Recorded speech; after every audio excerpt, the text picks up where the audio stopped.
Sabe aquela sensação de voltar para casa? Na tradição judaica existe um conceito muito poderoso sobre isso. E é justamente sobre essa jornada de retorno, conhecida como Teshuvá, que a gente vai conversar hoje. É uma reconexão profunda com as nossas raízes. E para começar, olha só que chamado poderoso do profeta Ezequiel. Retornem e viverão. Isso aqui não é só uma frase bonita, né? É um convite real, um convite à vida. Então vamos entender melhor como essa jornada funciona. Tá, mas afinal, o que é exatamente Teshuvá? Bom, a palavra em hebraico significa, literalmente, retorno. Só que não é só sobre se arrepender de algo. É melhor pensar nisso como um movimento ativo de volta para casa, sabe? De volta às tradições, à essência da identidade judaica. E o ponto-chave é esse. É uma jornada, um processo, não uma coisa que acontece de uma hora para outra. Essa nossa jornada de retorno pode começar por um lugar bem interessante, o tempo. Vamos ver como a tradição judaica santifica o próprio tempo. E para isso, não tem exemplo melhor e mais central do que o Shabat. Olha, essa distinção aqui é fundamental. Para muita gente, descansar é algo passivo. É simplesmente parar de trabalhar. Mas o Shabat? O Shabat é ativo. É como construir de propósito um palácio no tempo.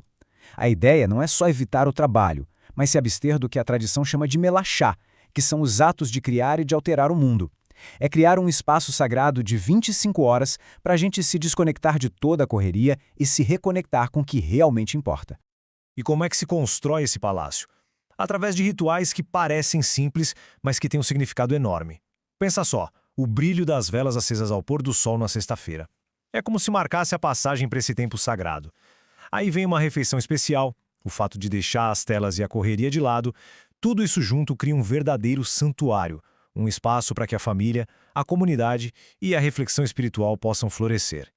E essa frase do profeta Isaías resume tudo, né? Chamarás o Shabat de deleite. É exatamente isso. A ideia não é que seja um fardo, um monte de restrições, mas sim uma alegria, um presente que a gente espera a semana inteira para receber. Ok, então já falamos sobre santificar o tempo. Agora a jornada nos leva para outro lugar, o nosso corpo. Vamos dar uma olhada em como a tradição eleva um ato tão básico da vida, que é o de comer, a um nível sagrado. E isso acontece através das leis da Kashrut. À primeira vista, as leis da Kashrut podem até parecer complexas, mas a base, na verdade, é bem direta. Para animais terrestres, por exemplo, a Torá estabelece 2 sinais bem claros. Precisa ter o casco fendido e precisa ruminar. Para a vida marinha, a regra é ter barbatanas e escamas. Já para as aves, a coisa muda um pouco.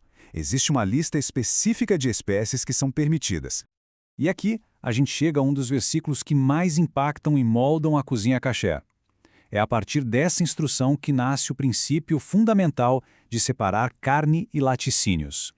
É um lembrete muito poderoso de que até na cozinha a gente pode praticar a consciência e a santidade.